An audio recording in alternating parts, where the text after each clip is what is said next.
Welcome, everybody. Thank you all for coming. I'm Cheryl Heller, Chair of Design for Social Innovation at SVA. And we are the first MFA program in social impact design, which is the application of the design methodology to creating a healthy society and the environment. As a graduate program, we engage in lots of projects with communities and institutions to benefit them and also to expose students to the world as it is in real life. And that desire to work with communities was the genesis of this initiative. Systemic social issues aren't ever solved by a single institution or industry. They require collaboration.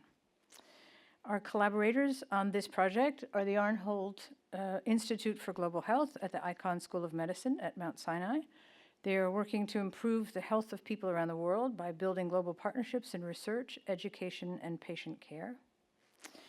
The PopTech Institute, an organization that convenes and catalyzes an extraordinary global network of scientists, technologists, and thinkers to collaborate on groundbreaking projects in global health, human rights, and violence prevention. And Strive, an organization founded in East Harlem that now provides services that help people in many cities find sustained employment and become valuable contributors to their families, employers, and communities.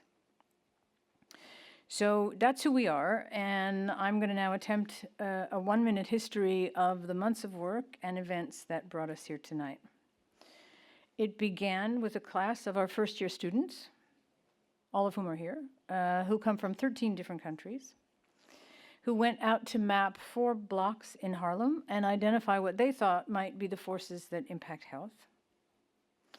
And then a group of Harlem residents who mapped what they saw and felt from the inside. With help, the students turned their data into an interactive gallery exhibit that illustrated various categories of the data collected, like green spaces on the left, all the services available in the neighborhood, all the signs and visual communication that residents encounter, and noise pollution, and there were others. We had a reception where lots of people came to see the show. And we combined student and resident data with public data. We built a workroom to display them so people could come and discuss what they saw. We made a lot of digital maps for the purpose of illuminating data and starting conversations about the implications of what we found. This one is on housing. We did them on what fresh food was available, health services, and lots of other things. We invited a small group of designers and mappers and residents to discuss what we found so far and what they thought was missing.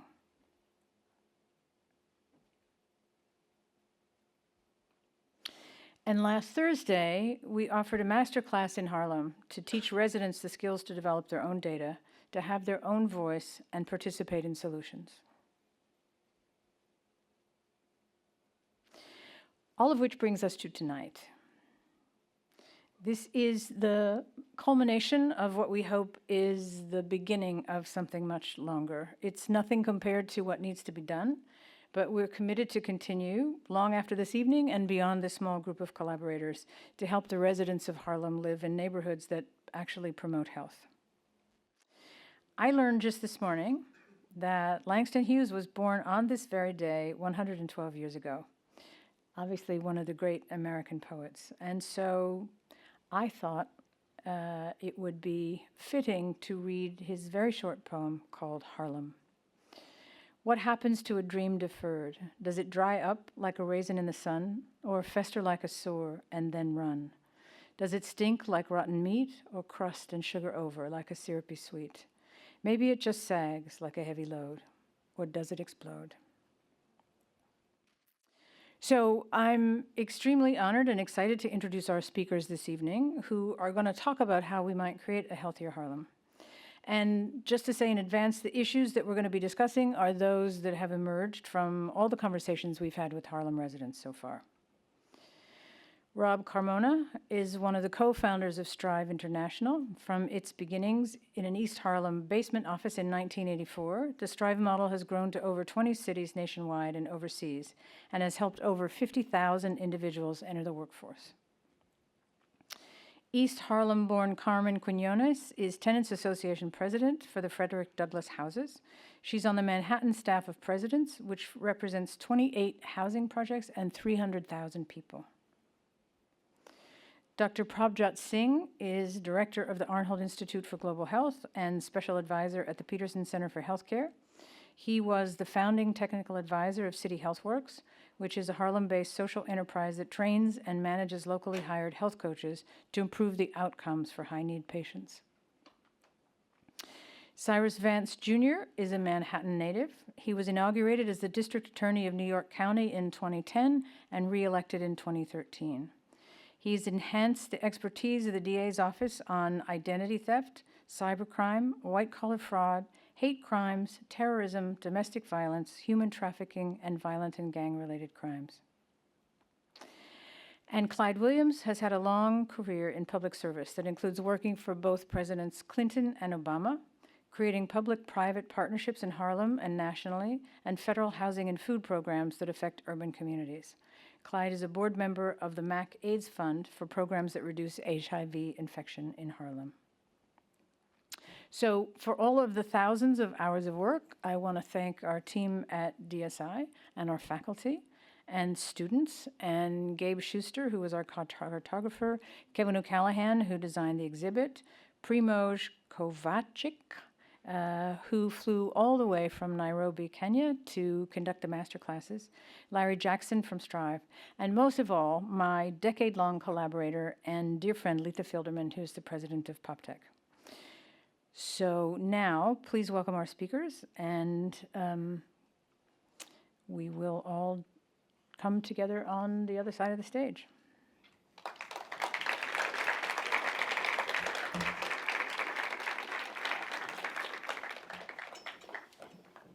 We're all excited to have a group as diverse in perspective and experience as this one. So I would love to ask each of you to talk about your particular definition of health and your perspective on what community health is. And we're going to start with ladies first. I'm always put on the spot. See that? The only lady here? Hey, hey. All right. My name is Carmen Quinones. Health is a big issue here in the city. I sit on Metropolitan's board for the auxiliary and patient advisory board.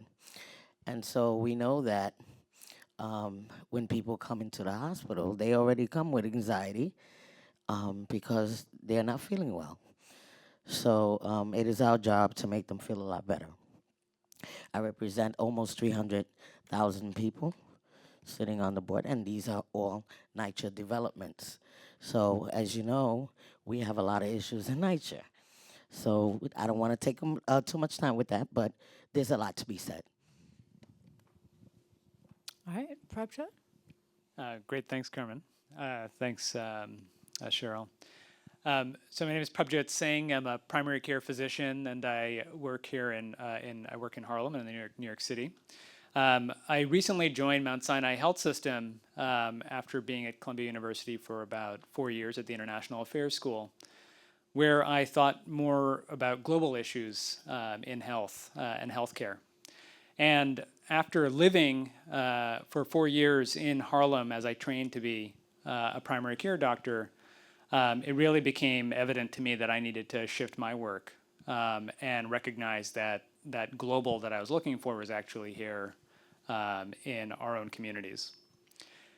Over the last 4 years, I've learned an immense amount working with community health workers, people from the community who are trained to motivate the people around them, to help improve their ability to set goals and achieve them in ways that improve their health, improve their life.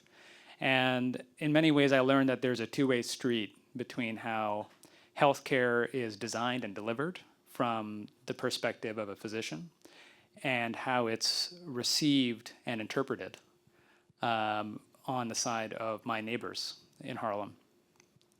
And through that process, as I started to shift to Mount Sinai Health System, in the context of a unprecedented dynamic healthcare environment, where in New York State alone, the state is spending $8 billion to redesign how it cares for low-income New Yorkers, in participation with about 200 community organizations in Upper Manhattan and across the city. I realized that we really needed a way to make sure that this input and the perspective that you see when you talk to a patient, when you speak with your neighbor, doesn't stay just in their minds. We actually find ways to scale that up so that there's actually a design interaction that helps us think together in more constructive ways about how do we build not healthcare systems, but healthy communities. And in many ways, that means that even as a technical expert, we have to kind of recognize that we have limits, and a lot of the people around us have those solutions. It's both a really exciting place to be. It's also incredibly humbling, in part because, as Cheryl mentioned, there's no industry that's able to solve complex social challenges alone. And as I look to my colleagues that lead housing institutions or lead institutions that are at the head of the safety of of New Yorkers, I think every one of us grapples with the fact that you can't do this alone. And so we're always looking for ways to design better and to design in larger foras. And it's been incredibly exciting, and it's been really fortunate for us over the last year and a few years to start to learn the methods to give voice to start a map, and start to interact at a much more constructive level with the communities that we say that we're serving. Good evening. My name is Clyde Williams, and I'm glad to be here, and thank you guys for organizing this event.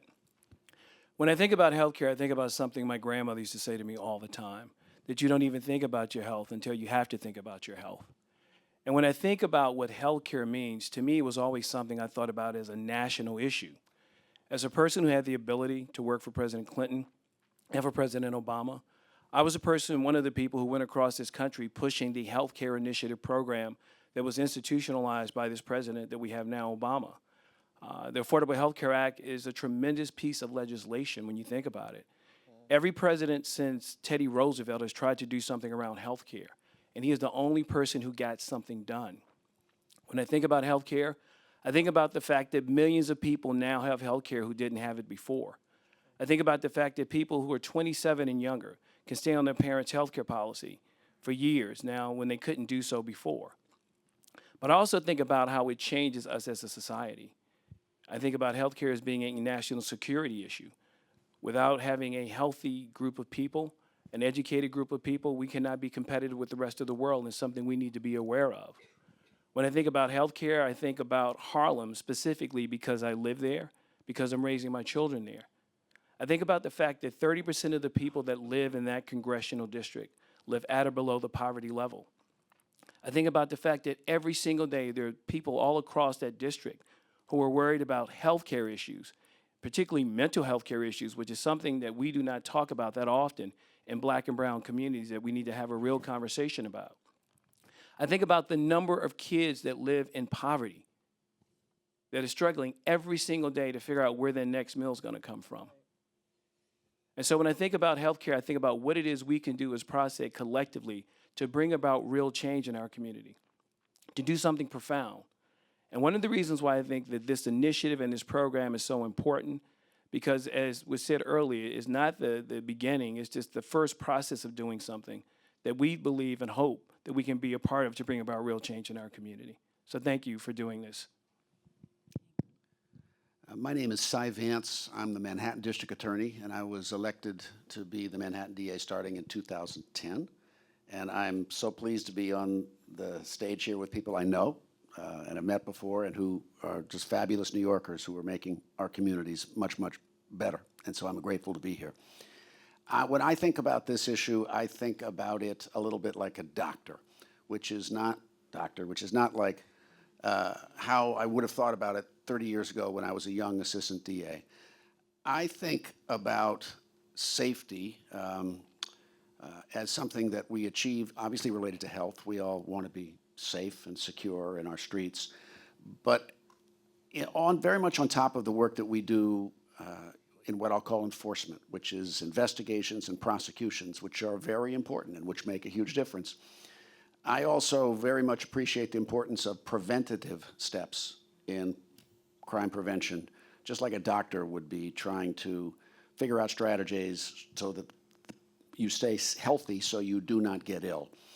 And I think we could all, if we all looked around ourselves and asked ourselves this question, which would you prefer, to prevent a crime from occurring or prosecute a crime after it occurred, we'd all say the obvious answer is we would want to prevent it.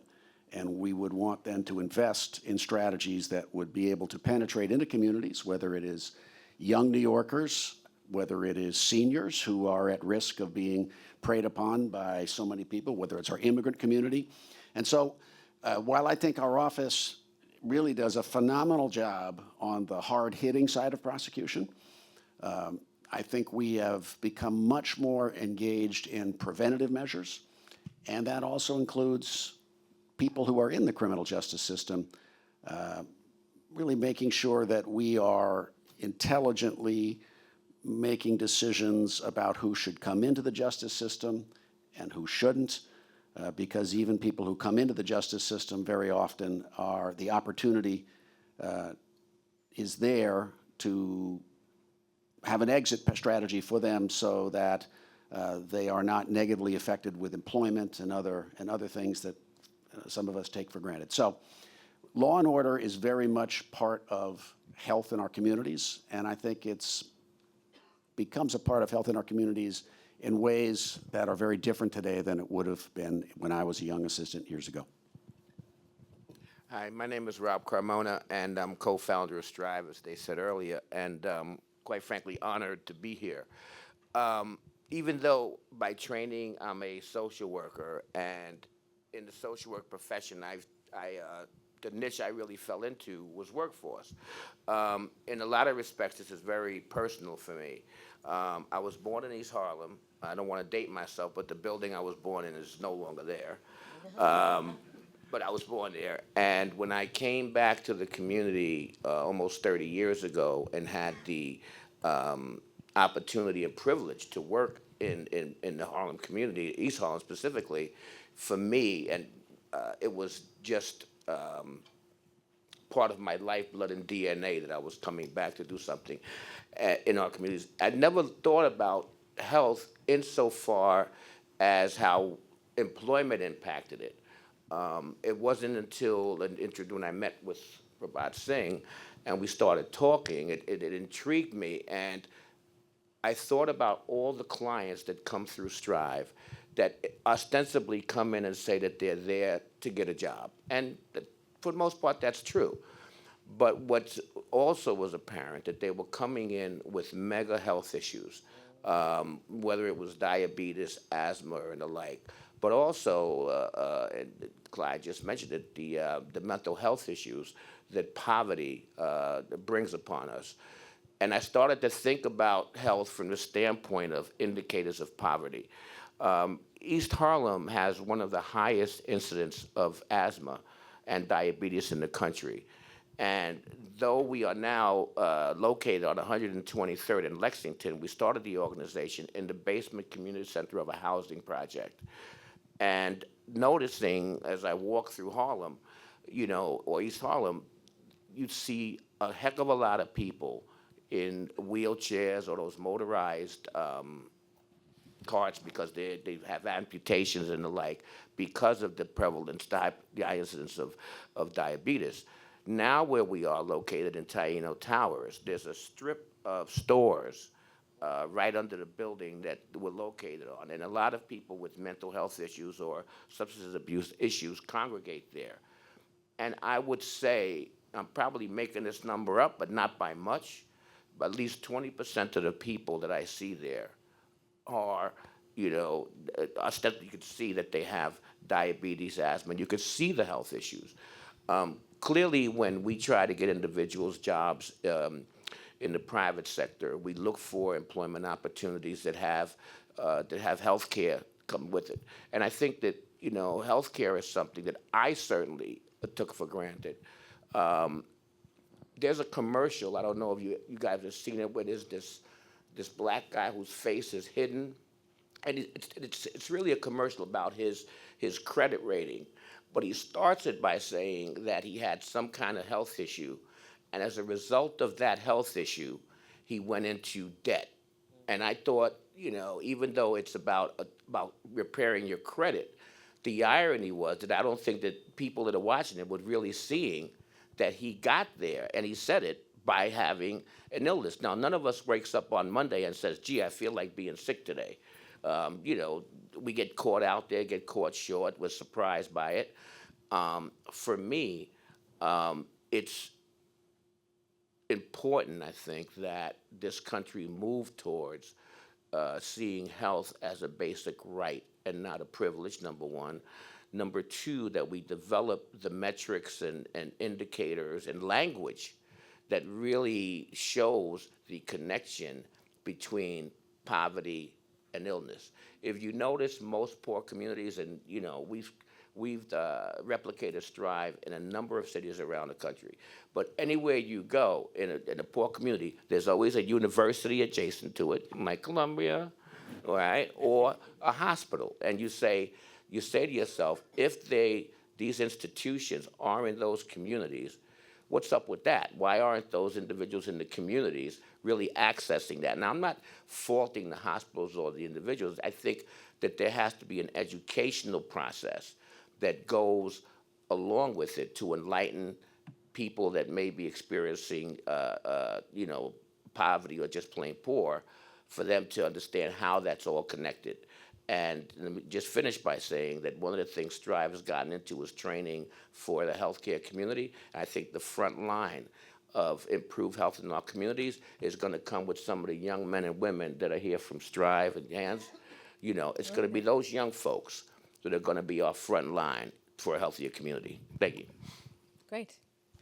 One of the things that came up a lot in discussions we have is that conversations like this always or often become a litany of what's wrong in a neighborhood, and it just serves to sort of cement a stigma about a neighborhood. So I wanted to ask some of you to talk about what's getting better. And Cy, I think particularly interesting to hear issues around drugs and crime. What is the status, and how's it going? I think that let me start by, for those of you who are old enough to know what New York was like in the 1980s, certainly in Manhattan, crime is not is not at all what it was back then. So long term, we are doing better. When I look at crime now in Manhattan, I think that the big crime indicators, homicide, rape, robbery, grand larceny, many of those have been going down. You'll get upticks for a period of time, but I'm confident, generally speaking, that we are not going back to the old days, that we are making forward progress. I'll just tell you that when I was an assistant DA in 1982, there were 600 homicides in Manhattan a year, in Manhattan. In the year I took office, 2010, there were 70. And last year there were 40. So that's just one metric, but it's a decline that is startling when you consider what a significant reduction is. For me, I feel that we've made significant progress, particularly on gang violence in Manhattan. I've made an effort to use technology and all the tools we have to make sure that we are interrupting gang violence, we are identifying gun traffickers, and we are indicting and charging those people who bring guns in our communities, and we've done many, many of those cases. And we've taken out many gangs over the last 6 years, I think 17 in various neighborhoods, and I think as a result, those neighborhoods are safer. But it is really always constant vigilance. The minute you think you're in good shape is when you need to be worried about what you're missing. So just like a doctor with a patient or any of us up here, we can't be satisfied and rest on our laurels for more than a second, because if we do and take our eye off the ball, things will happen. But for our crime, for particularly our enforcement actions, what I'd end with saying is that, in line with what I said to begin with, it's not enough just to take the beach, which is to eliminate violence or gang violence in a housing project. You've got to keep the beach. And by keeping the beach, you have to work with people like Carmen through her tenants associations, and make sure that the community knows that it's not just what we take out of the community that matters, it's what we put into it. And that's what all of us need to be doing. Carmen? Oh, no. Yeah, I wanted to piggyback and off of what Vance was talking about. The NYCHA developments were in an uproar. I found myself hiding half the time upstairs and making phone calls from upstairs. So I don't care who knows. I will call on you. But we have, especially in Douglas houses, it was bad. Seniors couldn't come out after 7 o'clock. If you were coming home, people work late, come home late. 3 o'clock in the morning was like, you better count your blessings if you make it upstairs. But the gang violence has gone down so much. It's a pleasure to be in Douglas houses once again. And I have to say that, the PSAs, PSA 6, PSA 5, PSA 4, they have done tremendous jobs when it comes to NYCHA developments. And again, a lot of these issues, have to do with mental issues also. And we need to look at that. That crime has a lot to do with mental issues. People not having apartments, nowhere to live. People trying to have something to eat.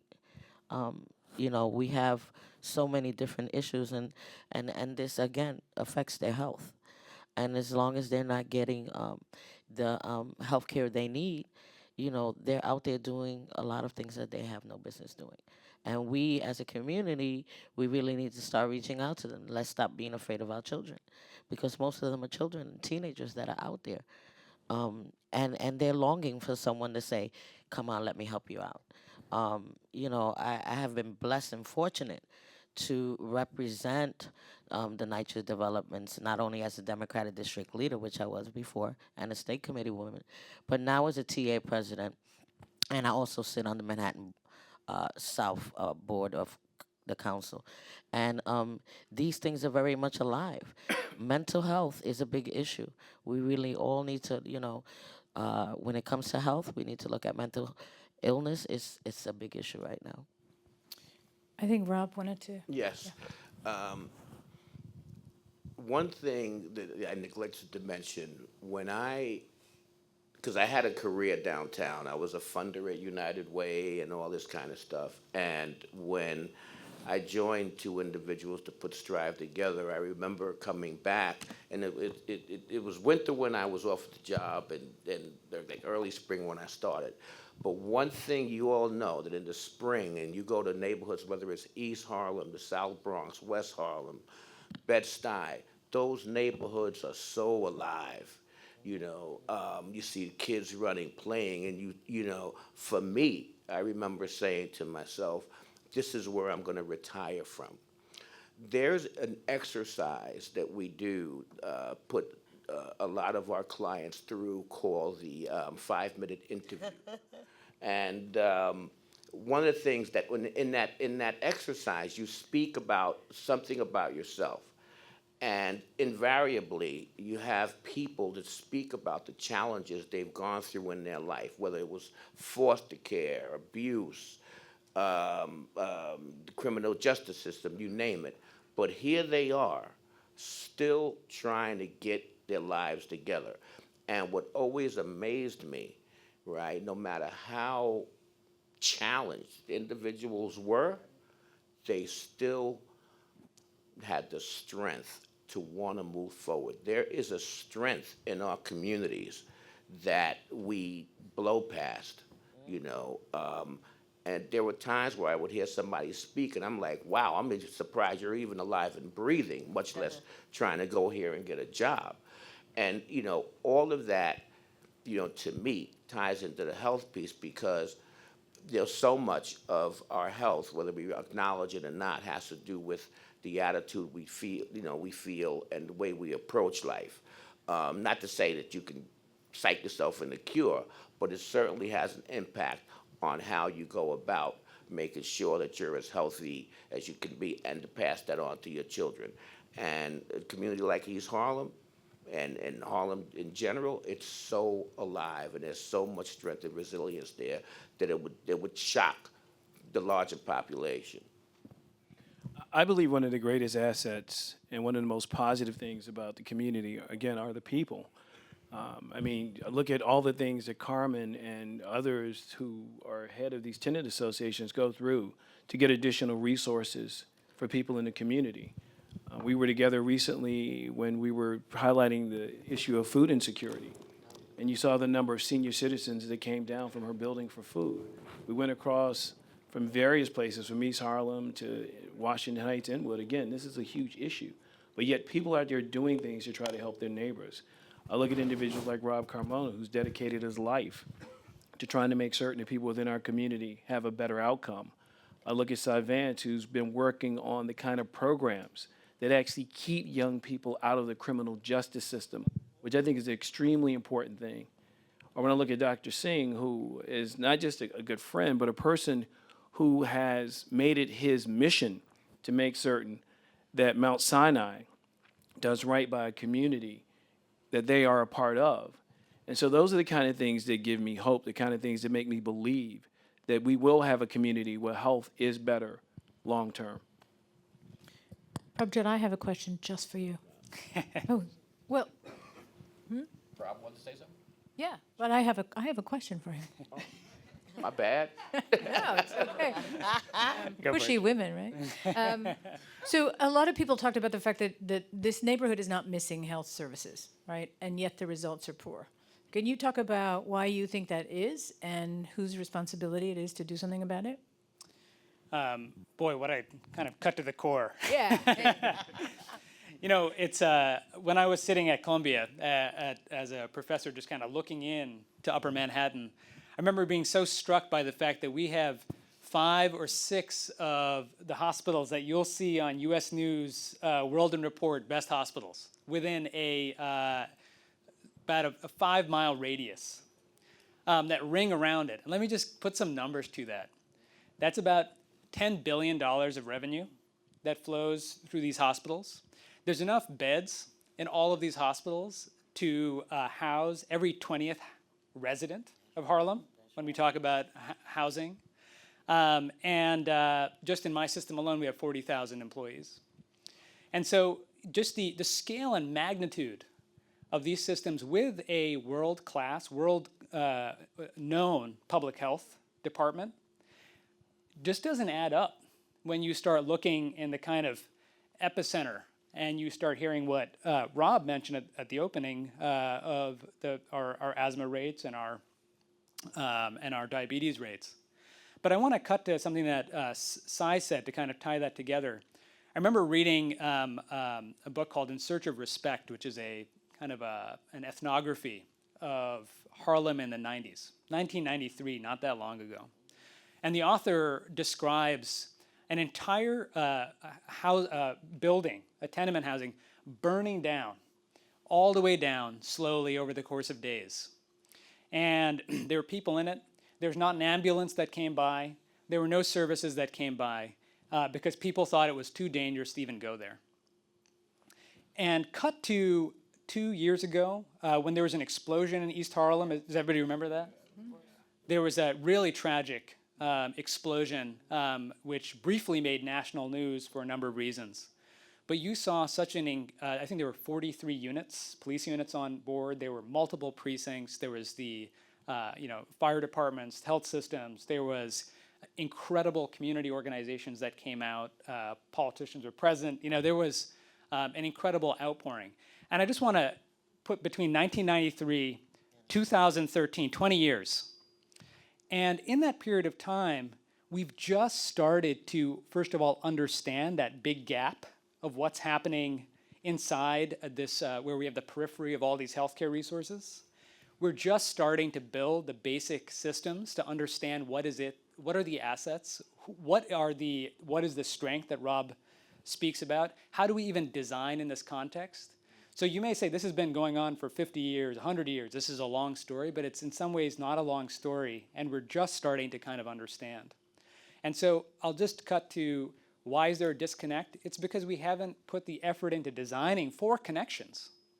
And as Clyde mentioned, with the work that him and a lot of colleagues did to get the Affordable Care Act up and running, we really shifted, healthcare systems have shifted their mode to thinking more about how can they be more continuously present in communities. We're thinking about prevention just as Cy's talking about prevention. We're thinking about it in much more long-term and engaged ways. I'll give you one example.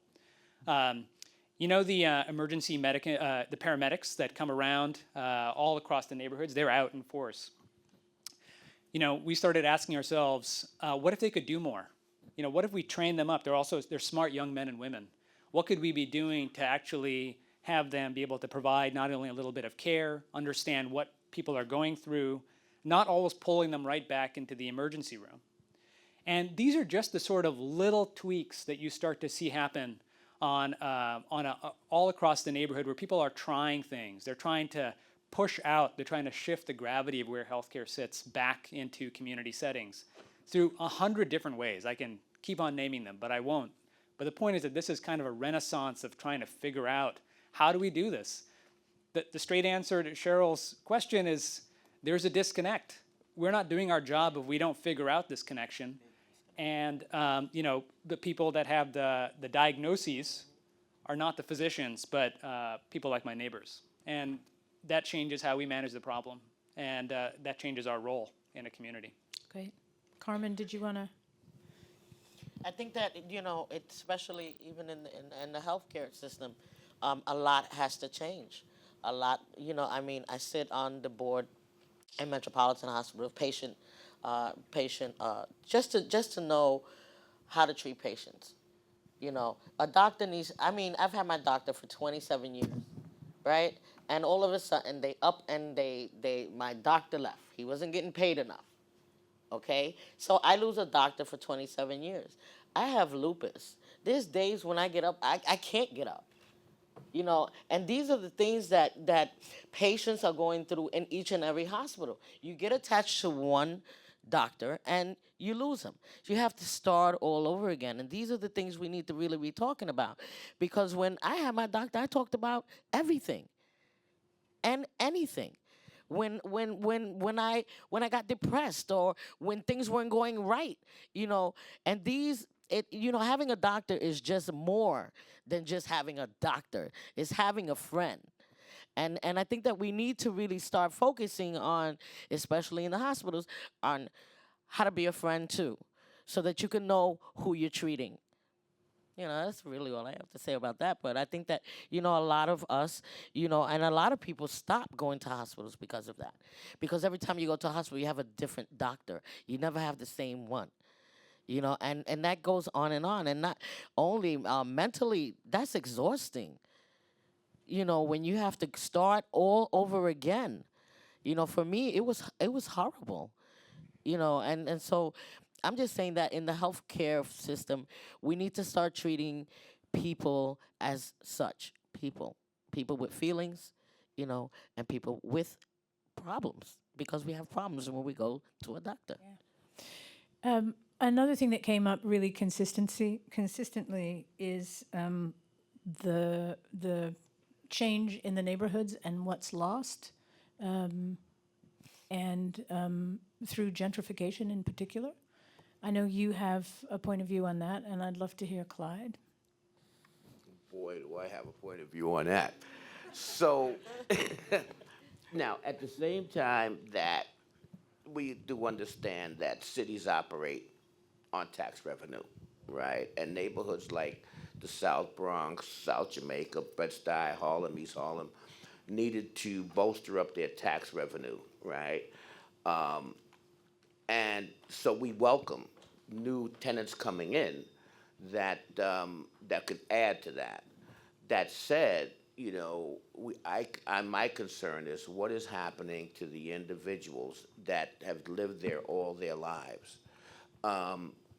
Where there's a path mark on 112, I was just telling Cy about this. There's a path mark on 125th in Lexington. Now, prior to that path mark going up, you either had to go to the path mark way down by the South Street Seaport or literally that far. So you had to have access to somebody in your family or friends that had a car. It was like a food desert. So now they did this path mark. That path mark has been sold to a luxury developer that's going to be putting up a luxury building where apartments are going to average $6 million. What I say to myself is, who are these people that can afford that?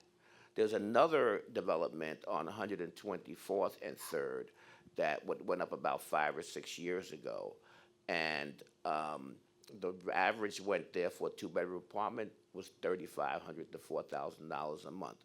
So what you had is 2 or 3 students from Columbia University buddying up and living there. At the same time that we welcome new folks coming into Harlem, we also have to be mindful of the individual that live there and the stress and mental health services that they're going to need. It's pretty taxing to be walking through your neighborhood and you see somebody, pull up in, call it, a Benz or a Rolls, and it's legitimate, right? And you're and it's legitimate, right? And you're still there, and you're like, that has its impacts on individuals. For purposes of transparency, I'm older than most people in this room, and I went through 10 years of in and out of jail, heroin addiction, and what have you. Where Clyde lives now, right, which is a nice development, when I was coming up, that was a bucket of blood. I'm like 116th and 8th Avenue, that's where I went to cop, where I see people living and strolling through the neighborhood, maybe young blonde women with walking pooch dogs through things. I'm like, holy smoke. I mean, it is so amazing. A lot of them here. Right, and it's cool, but it's amazing to me that transition in the last 25, 30 years. So we have to be mindful as they go through that we do something to keep people that live there and are committed there still living there, and that they have the mental health supports to deal with the change that's coming into their community. So what can be done about that, Clyde? Well, let me piggyback on what Rob said. It is an issue. Gentrification has been an issue for, I think, decades throughout New York City.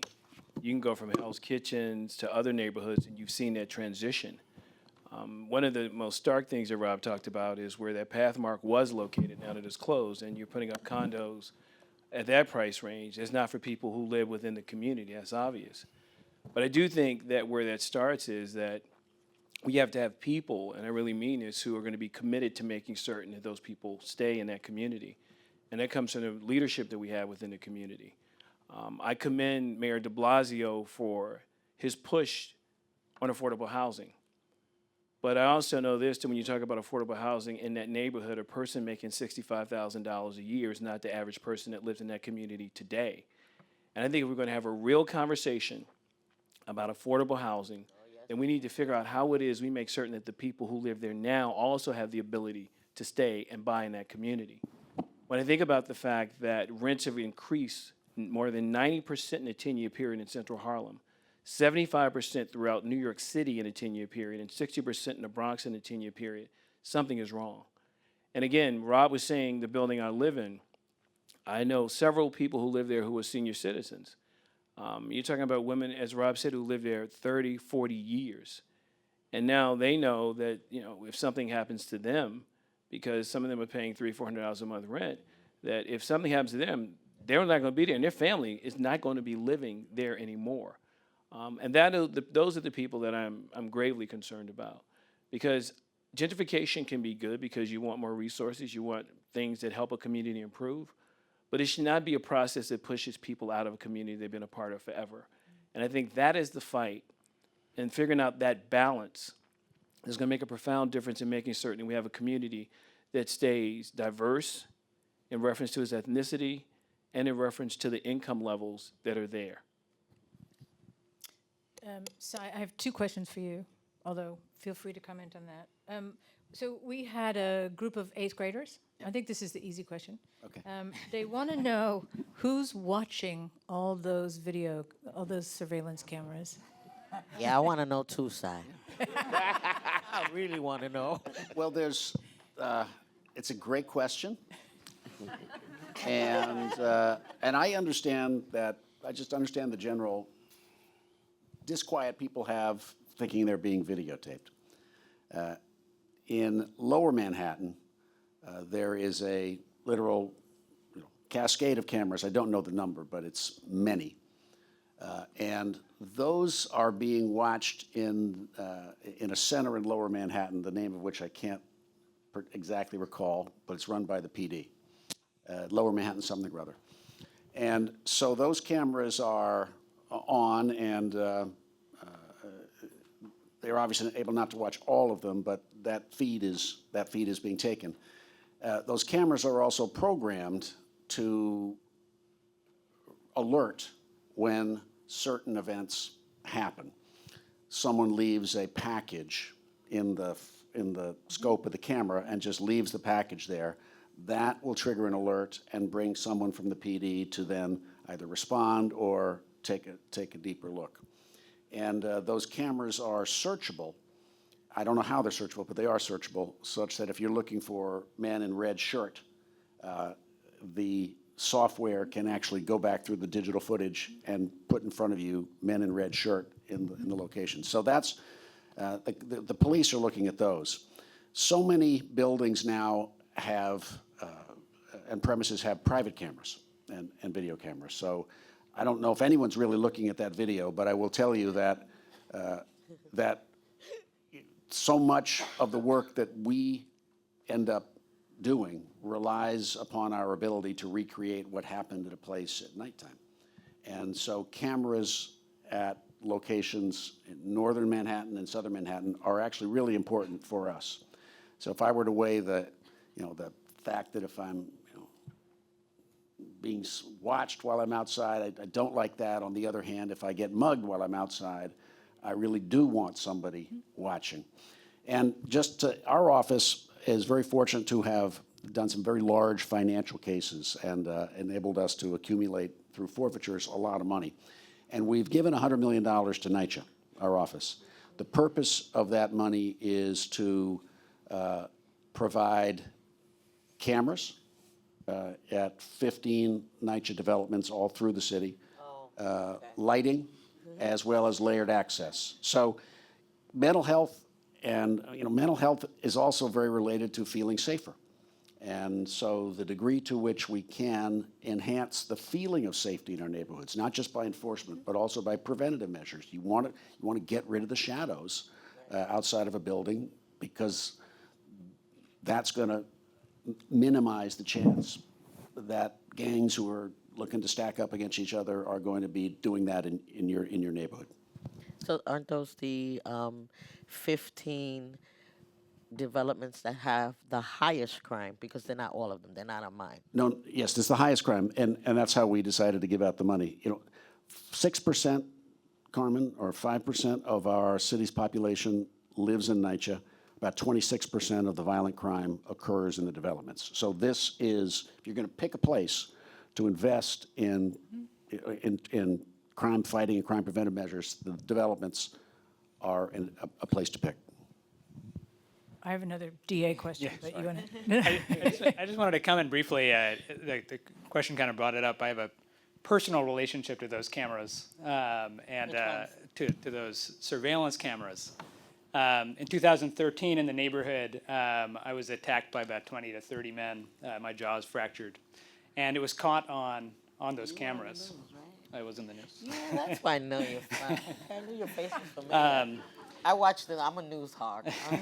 I watch everything. And I think there's a few things that I take away from that. One is, first of all, I got to know a lot of people on this on this stage through that incident. In part because it really, in some ways, showed me how a community can take care of a doctor. And in a specific way, one is that I had a number of people that actually intervened at that time. Cameras can't intervene, but cameras later on can give you some sense of what to do and where to go. But at the same time, I think what it did for me is it really transformed my own understanding of all these organizations and people. People hug me on the street afterwards.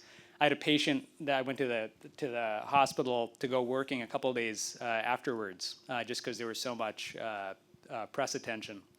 And there's a woman who came in with a serious lung infection. And I had asked her, how is she doing? And she ripped off her mask and she said, "How are you doing, Dr. Singh?" I think what that said to me is that there's a lot of different types of eyes that are watching. Yeah.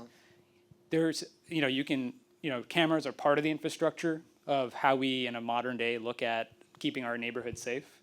But how we design the physical infrastructure of our neighborhoods, how we think about all the new housing that's coming together, who are the friendly eyes, the warm eyes, who that can actually see things, go outside and do things and change that landscape.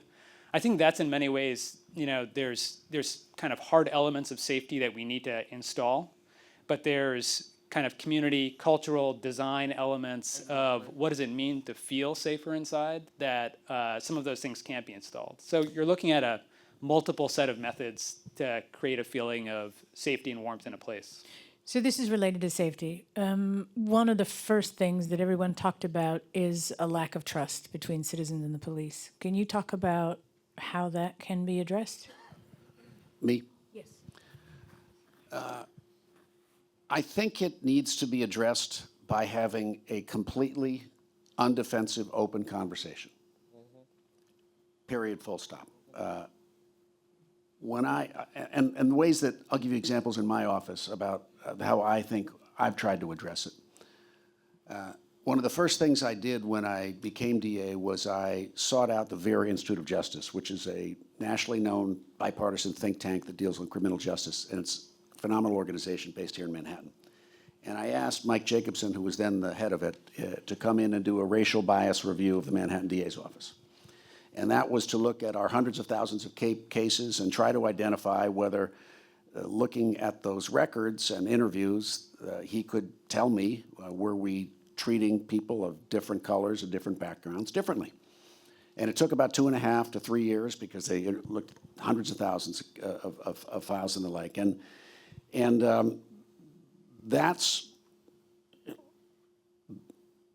That was sort of step number one, which is not to be afraid of what the answer might be. The bigger thing to be afraid of is not trying to find out what the problem is.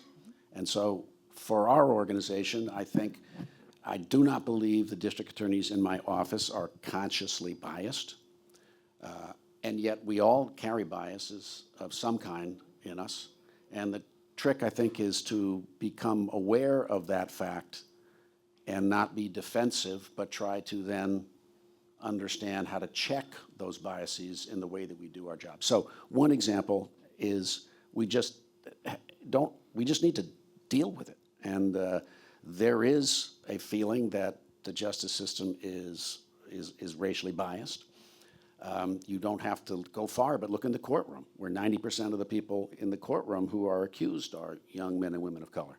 So we need to just, the kind of talents and disciplines that are here right now, we all are really responsible for our piece of that. Where is the education? Where is the appropriate housing? Where are the job opportunities? I mean, those are things that cause criminality.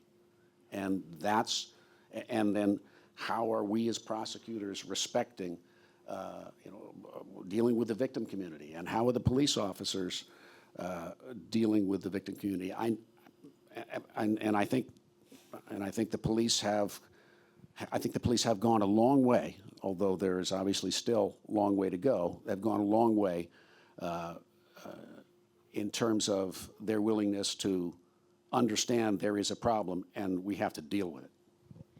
To share about maybe 4 years ago now, right? So Strive's offices are on the 3rd floor of this building, and they look out on 2nd Avenue between 124th and 123rd Street. And so there are a lot of young kids out there slinging. there's a mini precinct across the street from Strive, and one time they requested a meeting, people from the precinct requested a meeting with me. And the purpose of the meeting was to Rob, ask- you want to let everybody what slinging is? You want to? Oh, selling drugs. I'm sorry. said Slinging. slinging. Okay, right. They wanted to use Strive as a lookout to, observe the guys make arrests. And I told them I couldn't do that. And they were a bit, let's say, perturbed. I was going to use the word salty, but then I'd have to explain what salty means, right? And I said to them, nothing against you. We both service the community in different ways. Because of my own background, I still have like a connection to those young boys that are out there doing that kind of stuff, and it's really kind of hard to break. Because I know that people don't just wake up and say, I want to be the best dope dealer on the block. There's a series of things that happens to get us there.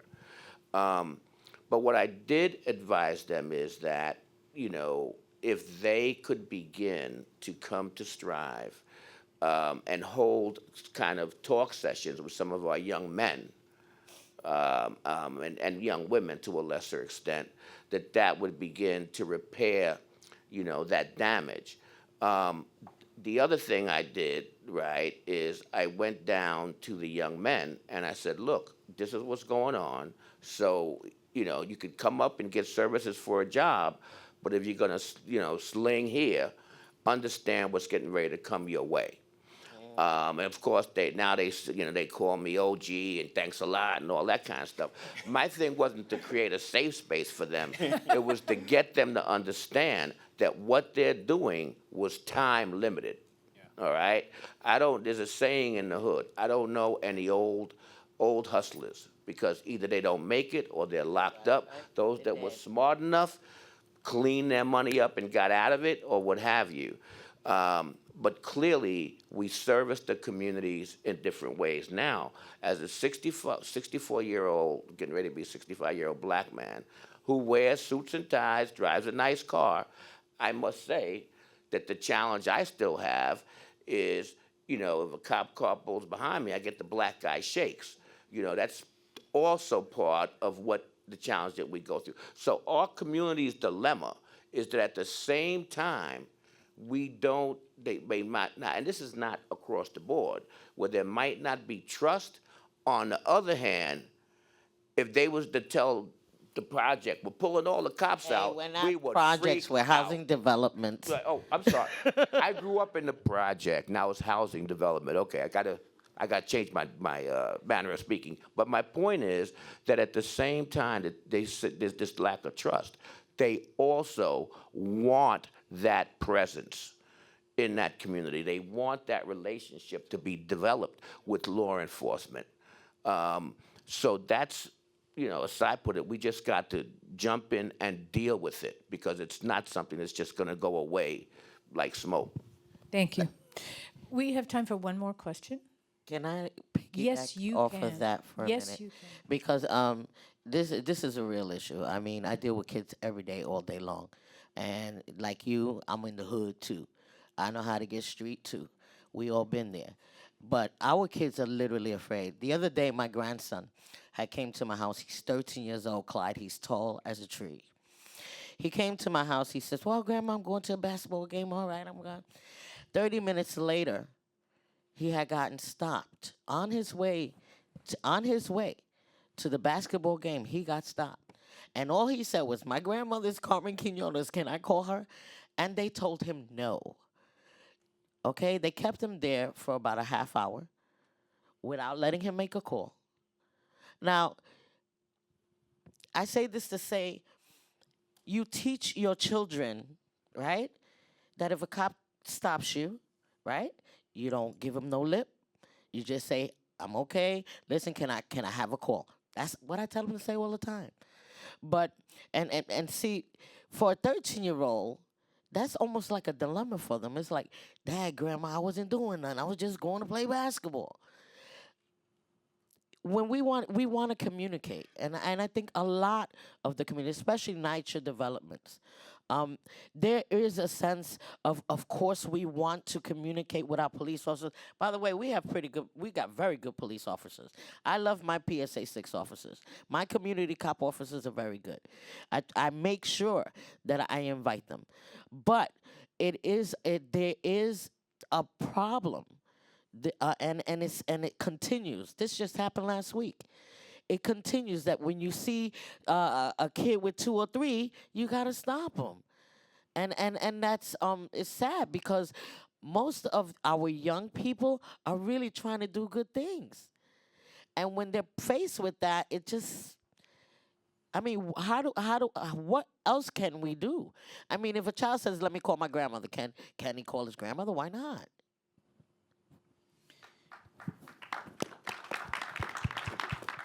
So we're almost out of time, but this question relates, and it's about how wonderful it is to have all of you here who would not necessarily be in the same conversation in your daily lives, wherever they are, and a question about how this can translate into life for people. And Clyde, in particular, if you want to start, how policy can have an influence on this.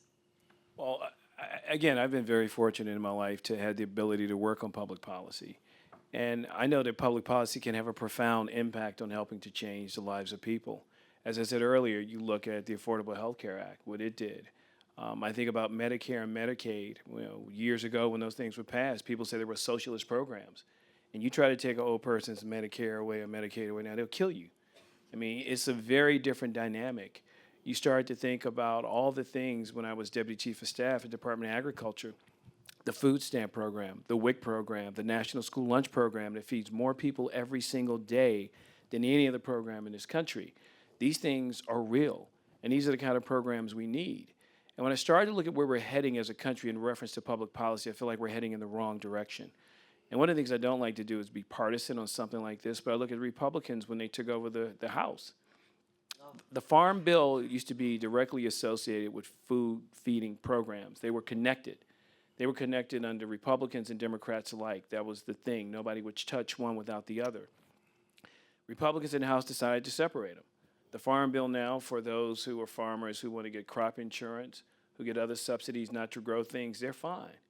But yet, programs that actually feed people have been decimated. To give you an example, one program just here in New York, the food pantry program has been cut significantly. And it's interesting, I went with a reporter from the New York Times and did a walkthrough last Friday. And we came to Douglas Housing and saw Carmen also. And you go in these food pantries and you see how many people are there.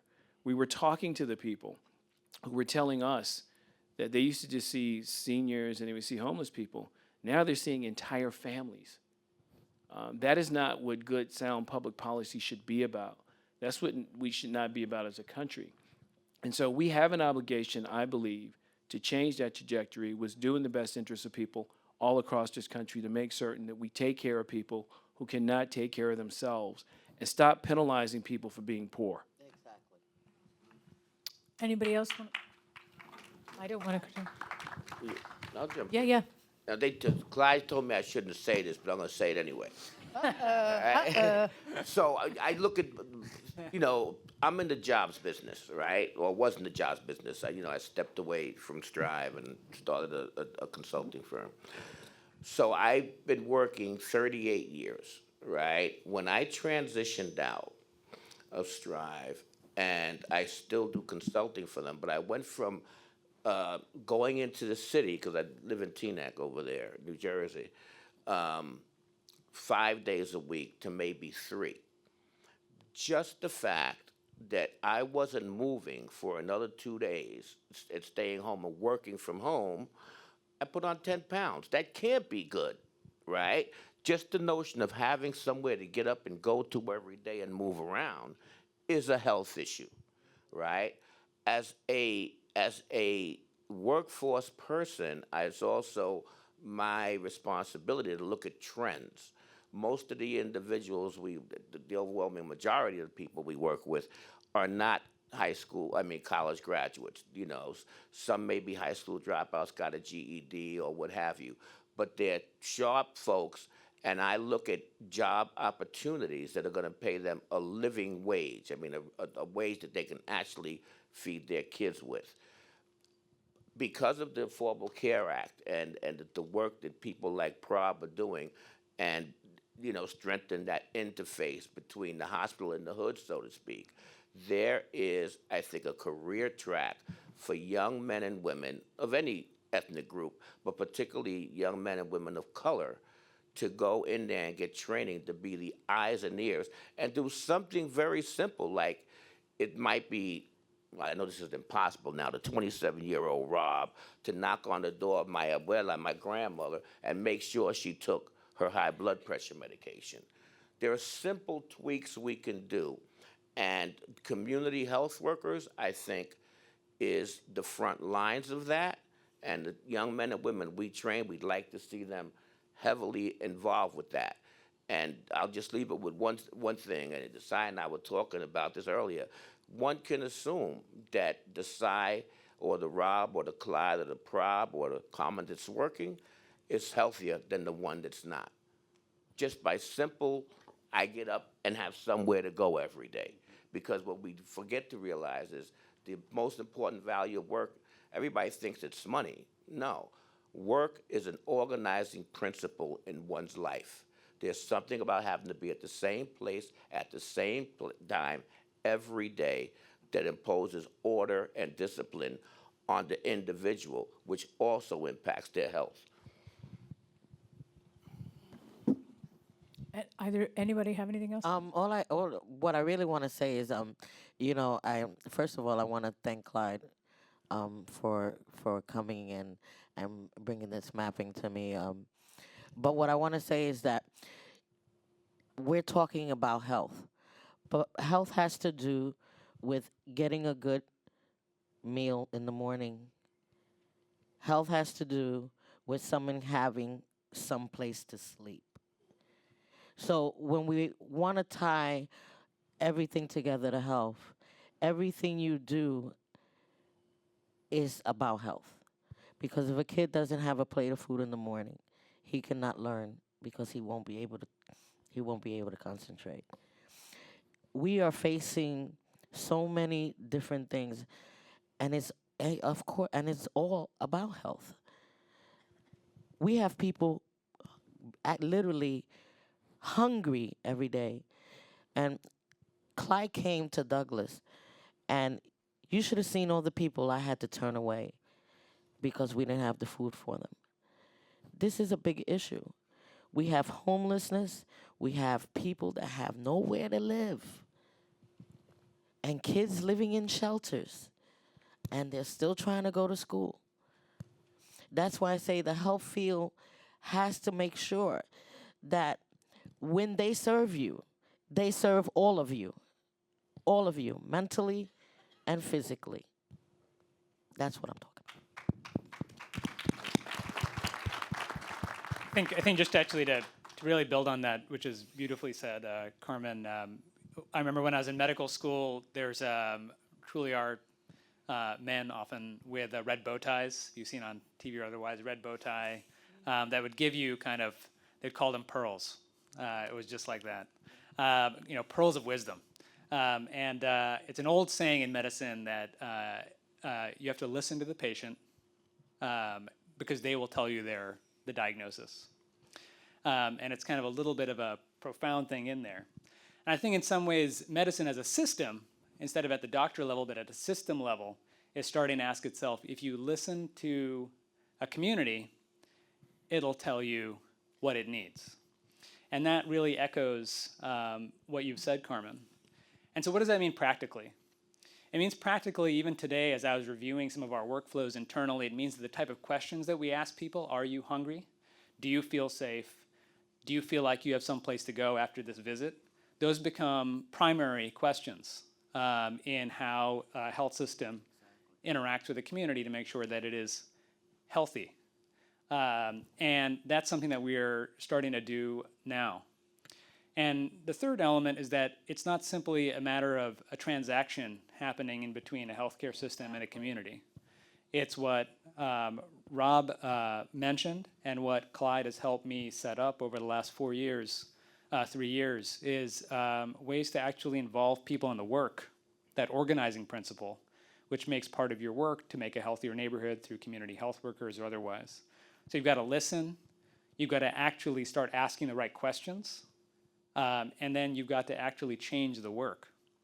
And until we start doing those three things, we'll still see this amazing kind of disconnect. But I think that these sort of conversations, the listening part, the mapping part, is starting to at least get into step one and move us down that path. You have anything you want to add? Because I'd like to get together with these guys again. okay, we'll do that. This has been really extraordinary. Thank you all for coming, and thank you all for coming. Thank you.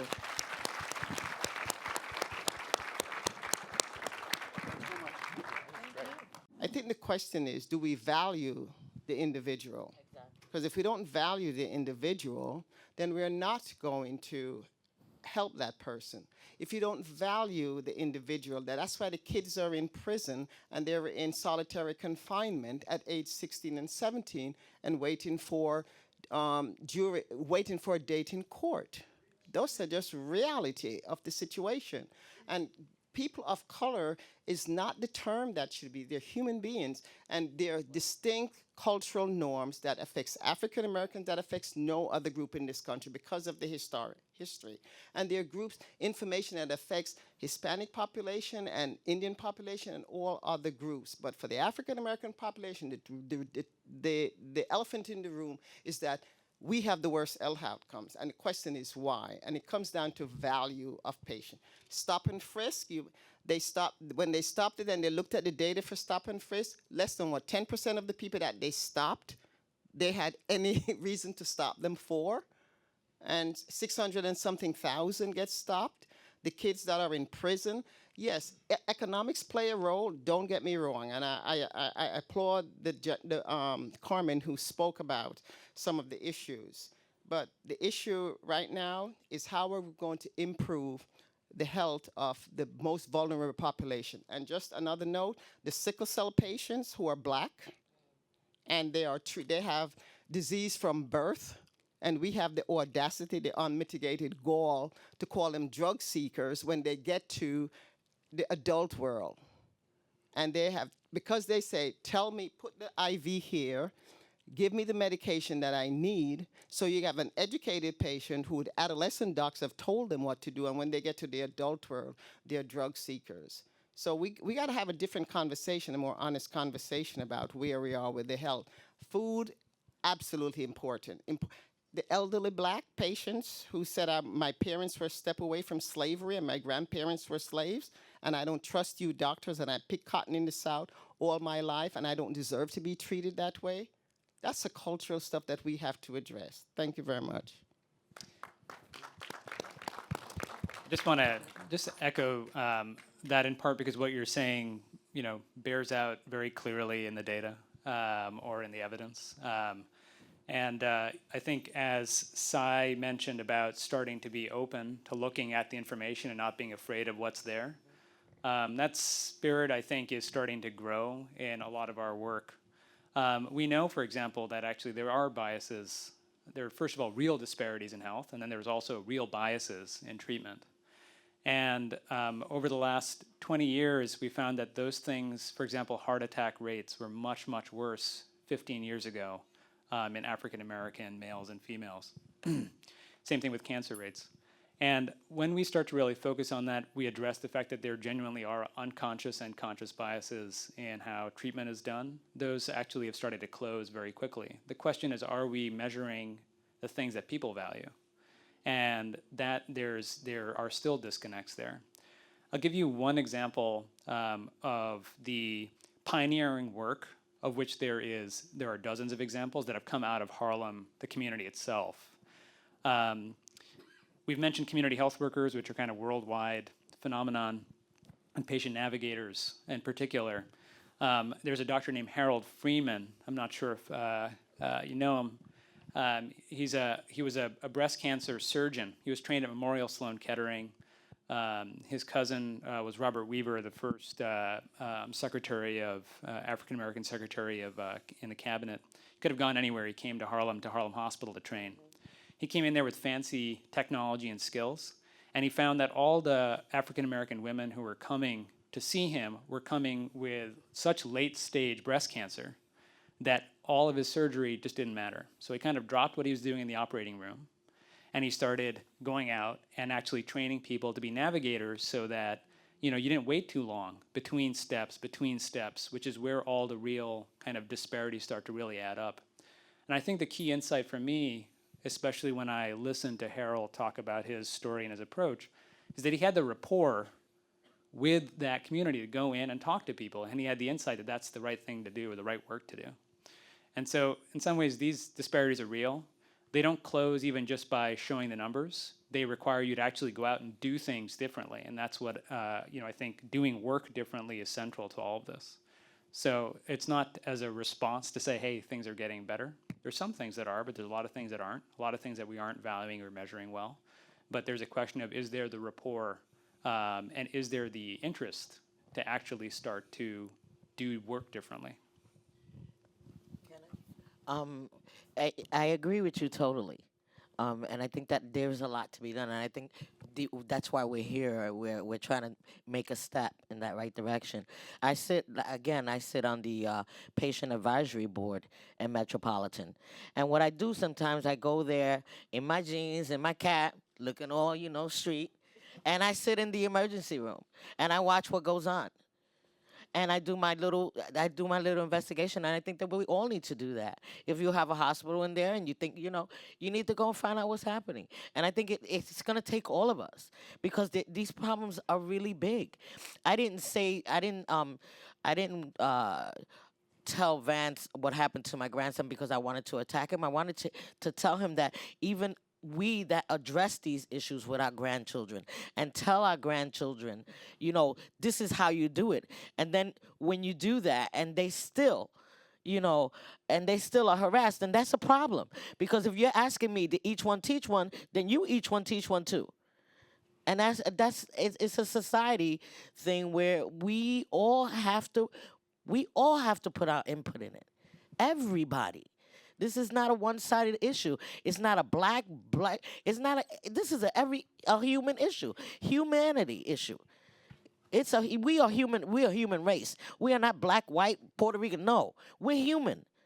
And so when we sit with our doctors and we sit with these people, they need to look at us for what we are: human, not black, not white, not Puerto Rican.